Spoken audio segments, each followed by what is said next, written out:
Welcome back, your Townians, and what is up, Meg?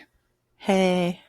So if you hear a cough, guess what? Allergy season, still super sick, so we do apologize. Well, I don't even apologize. It happens. It does happen. Meg, I know you're not on camera. Nobody can see you, and they might think, oh, you're just lying, but you are looking pretty good in that Vermont flannel. The Tropic hoodie. Is it comfy? It is. Just tried it on. Mm-hmm. It's pretty cool. So if anybody I'm else enjoying it. where would they get it? Vermont flannel. .com. I even did a new song for it. And you heard it and you were like, oh, that's good. Should I do a sleeve check? Sleeve check. Okay, here we go. We're going to get a sleeve in here. Oh, she's stuck. But for anybody listening, it's confusing. But anybody watching, there you go. That's all you get. That's all you get. So use code BeardLaws24 if you want. Save a little bit of money. But either way, happy belated Father's Day to all the fathers out there, especially mine and Meg's. If you guys are listening, happy Father's Day. And any other fathers out there, happy Father's Day to you as well. Anybody can be a father, but it takes a true man to be a dad. And I'm thankful to have some amazing, not only fathers, but dads that truly care. Ditto. Yeah. So, but got a cool little story. It's not really that cool, but there's some cool correlations in this. Remember the Monongah coal mine disaster that we talked about a couple of weeks ago? Yeah. Did you know that it actually helped form the Father's Day holiday? Nope. It was declared to be a holiday on the third Sunday in June under President Richard Nixon's administration, but it was a couple of women and terrible disasters like that coal mine disaster that actually pushed everything to be approved through there. There was a woman named Grace Golden Clayton and actually held the first Father's Day service in Fairmount, West Virginia, but it didn't get any traction, no interest. So then Sonora Smart Dodd from Spokane, Washington, pushed it through the church and actually held it at a YMCA, another Father's Day event. She wanted it to be June 5th in honor of her father and his birthday, but the church said, let's do the third Sunday in June so we actually have time to prepare after Mother's Day. There's a lot more to that, but I figured I would just kind of throw it out there. I thought it was a cool little thing for people to educate themselves. Pretty cool, huh? Yeah. The next story, it's not so cool. Happened not too long ago in 1991, but before we do it, we should probably do the intro, right? Yeah, probably. Okay, when should we do it? Ow.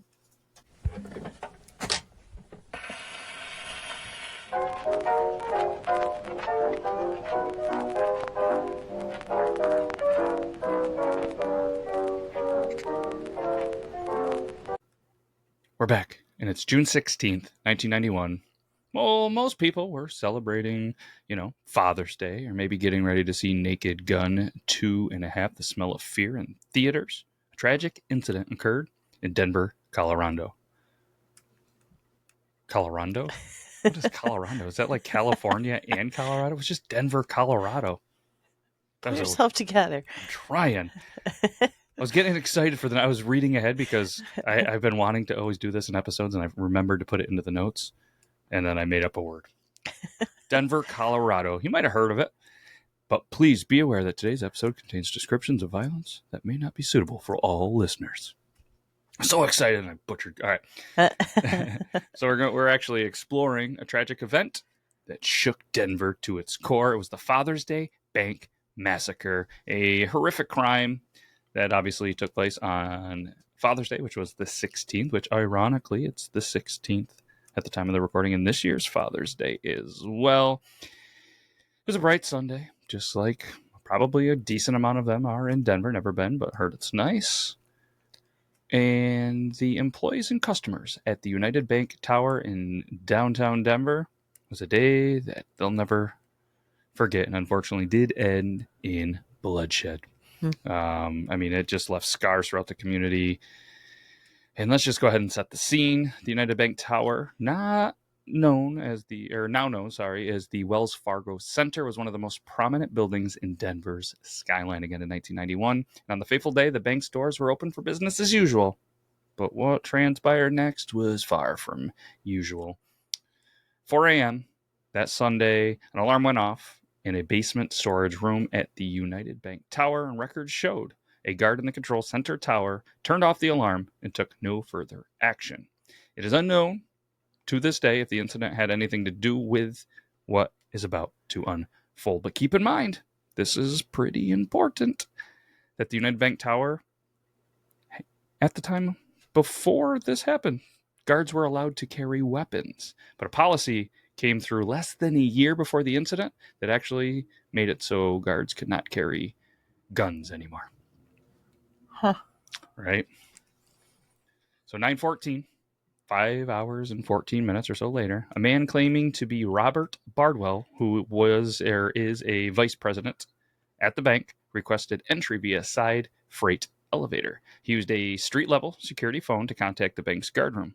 Guard William McClum Jr. answered the call and took the elevator up. As the doors opened, the man forced McCollum to ride down to the sub-basement. There, the intruder murdered him, concealed his body in a storage room, and took his electric pass card. The assailant then navigated through the bank tunnels to the basement level where the vault and guard station were located. It's now 9:20 a.m. An intruder triggered an alarm while entering a stairwell. The intruder then navigated to the vault area, making his way first to the guard room. Here, he encountered guards Philip Mankoff and Scott McCarthy, whom he forced into a battery room before, unfortunately, fatally shooting them. Yikes. Investigators believe that there was another guard, Todd Wilson, arrived on the scene kind of during or just after the initial shootings.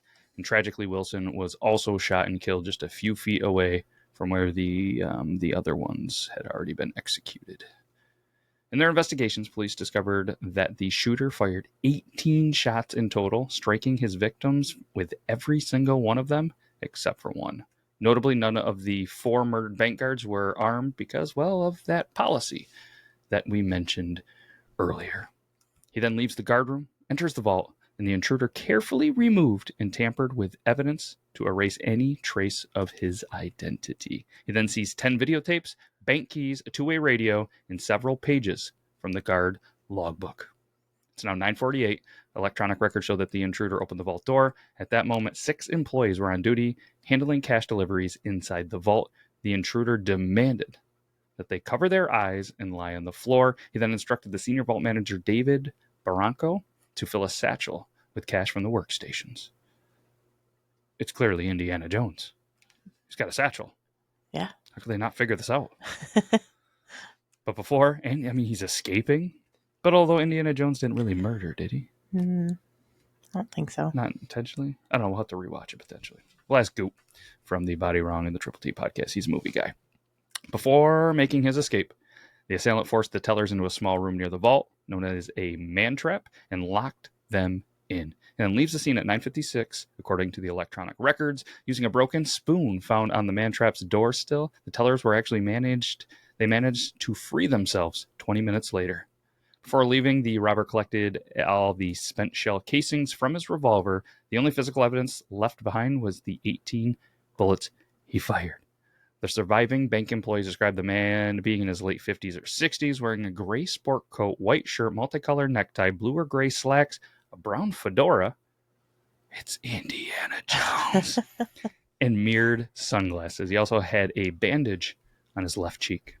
Apparently, they didn't listen very well about closing their eyes and getting down to the ground. If somebody tells me that, I'm closing my damn eyes. Right. I would have to imagine.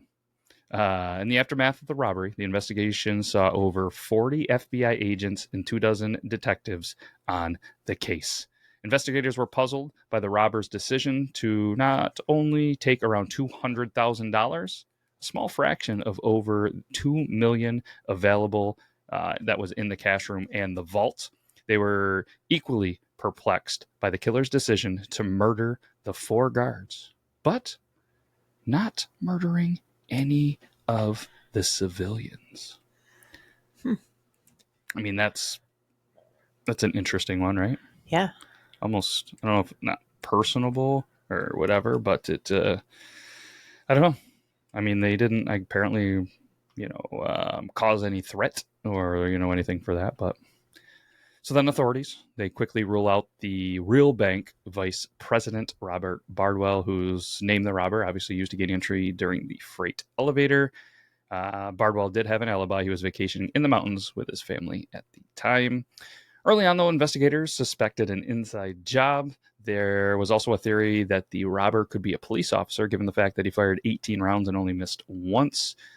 This led them to kind of scrutinize current and former bank employees, eventually focusing on James King, who was a retired Denver police officer and a former bank guard. King had worked at the bank part-time between 1989 and 1990, leaving 10 months before the robbery. He and his wife had declared bankruptcy a year after his retirement, and in 1991, they were still really heavily in debt, including $25,000 in credit card bills. He was arrested on July 4th, 1991. They search his residence. No evidence comes up that would link him to the crime. The only noteworthy items was a detailed map of the bank's interior labeled plans and 5 fake ID cards with King's photo under different names. However, these ID cards were later excluded from evidence at his trial, as the prosecution couldn't prove King had used them for any illegal activities or linked them to the robbery and murders. But there was also another suspect, which was a former bank guard, Paul Yoakum, who had been tried and acquitted for stealing $30,000 from a United Bank ATM on Memorial Day weekend in 1990. He also lived less than a mile from the United Bank Tower. FBI agents William McMath and Charles Evans testified that when they went to investigate Yoakum's apartment, they found a closet door secured with handcuffs. Inside the closet, they found .38 caliber and .357 caliber ammunition, as well as a police scanner and speed loaders, batons, replicas of badges of several police organizations, and dummy grenades. Yoakum had no alibi for the time the robbery actually took place. Huh. On the morning of May 19, 1992, a jury of 7 men, 5 women, and 2 alternates were selected for the case of not Yoakum, but King. And the trial began the same afternoon. There was a ton of different evidence the prosecution and the defense used in trial, but after 53 hours of jury deliberation, King was acquitted of all charges. After the trial, the FBI kept King under observation for years, hoping to find something that they could charge him with that was not prevented by double jeopardy procedure. Guess what they found, Meg? Nothing. Dun, dun, dun. There it is. King lived what people would describe as kind of a hermit's existence at his house at 665 Juniper Street in Golden, Colorado. He ended up passing away from dementia at a nearby hospice on May 21st, 2013, at the age of 77. His wife stayed with him through everything, predeceased him in 2009. But Yoakum, that we mentioned earlier, seems like a pretty good option. Died 4 months after the verdict. He passed away of a heart attack at just 52 years old. Guy fits the description. He's got a bunch of stuff there. It's not even, I don't know. It seems weird. What's even crazier, Meg? They never found the money. Never found the $200,000. The crime does remain unsolved and is considered a cold case. Interesting. Isn't that a weird one? Yeah. Unfortunately, 4 security guards just doing their job lose their life for $200,000 in a case that's never solved. Pretty much, we only have one source. I found all that information on the Wikipedia. So thank you, Wikipedia. Greatly appreciate it. You want to read the quote or you want me to? You can. Oh, thanks. It's by Johnny Carson. Anytime 4 New Yorkers get into a cab together without arguing, a bank robbery has just taken place. Nice. Thank you. I thought that was pretty good. So, speaking of pretty good, this day, we're going to have a good rest of our Father's Day. And again, happy belated Father's Day to everybody. Thanks for listening to the Your Town podcast. We'll be back next week with another history, true crime, or whatever else we feel like talking about. So, can't thank you enough, Meg, and all the listeners. Happy Father's Day. Thank you. And that's to all the other fathers out there. Although she really only cares about 3 of us. Just kidding. It was a joke. Ha ha ha. She cares about you all. That's all I got. You got anything else? Nope. All right. I got to go. Bye. Bye.